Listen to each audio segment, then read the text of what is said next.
Hello hi welcome back to touch of Telugu taste. Devi నవరాత్రుల ప్రసాదాల్లో మూడవ రోజు ప్రసాదం రవ కేసరి అండి.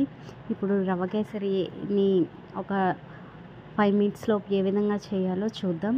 ముందుగా స్టవ్ ఆన్ చేసి ప్యాన్ పెట్టి గీ వేసుకొని గోధుమ నూకని వేయించుకోవాలండి. గీ వేసుకోవాలండి. గీ వేసుకున్నాక గోధుమ నూక మనం తీసుకున్నాం కదా, ఉప్మా నూక అంటారు దాన్ని. చక్కగా ఆ నేతిలో చక్కగా వేయించుకోవాలి. వేయించుకున్నాక లైట్ గోల్డెన్ బ్రౌన్ కలర్ వచ్చిన వరకు వేయించుకోవాలి. వేయించుకొని పక్కన పెట్టుకోవాలండి. పక్కన పెట్టుకున్న తర్వాత ఇందులోకి కొంచెం పాలు అనేవి ముందుగా కాచి చల్లార్చి పెట్టుకోవాలి. కాచి చల్లార్చిన పాలు కూడా వేసుకోవాలండి. ఈ విధంగా పాలు వేయడం వల్ల బాగుంటుంది. ఈ రవ కేసరికి వాటర్తో కాకుండా పాలతో చేసుకుంటే హెల్తీగా కూడా ఉంటుంది. సో ఒకసారి మీరు ట్రై చేయండి.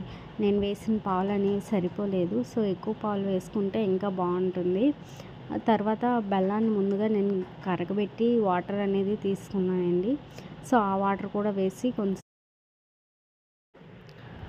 ముందుగా బెల్లం వాటర్ వేసుకుంటున్నాను. ఈ బెల్లం వాటర్ వేసుకున్నాక చక్కగా ఉడకాలండి. ఇంకొంచెం సేపు ఉడకనివ్వాలి. ఆ తర్వాత కొంచెం వాటర్ కూడా వేసుకొని ఉడకనివ్వాలి మృదువుగా అయినంత వరకు. చూడండి, ఇప్పుడు నాకు కొంచెం ఉడికిపోయింది.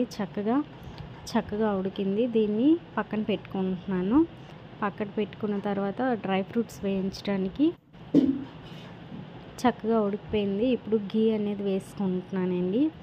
గీ వేసుకొని డ్రై ఫ్రూట్స్ అన్నీ వేస్తున్నాను. గీ వేసుకొని కొంచెం డ్రై ఫ్రూట్స్ వేయించుకొని ఇక్కడ పక్కన పెట్టుకోవాలి. కొత్తగా నేను యూట్యూబ్ ఛానల్ స్టార్ట్ చేశానండి. ప్లీజ్ నా ఛానల్ని సబ్స్క్రైబ్ చేయండి, లైక్ చేయండి, షేర్ చేయండి. ఇలాంటి మంచి రెసిపీస్ కోసం మన ఛానల్ని సబ్స్క్రైబ్ చేయండి. Thank you for watching. ఇప్పుడు అంతా మొత్తం కలుపుకొని చక్కగా నీట్గా కిస్మిస్ జీడిపప్పుతో గార్నిష్ చేసుకుంటే ఎంతో టేస్టీ రుచికరమైన రవ కేసరి అనేది రెడీ అయిపోయింది.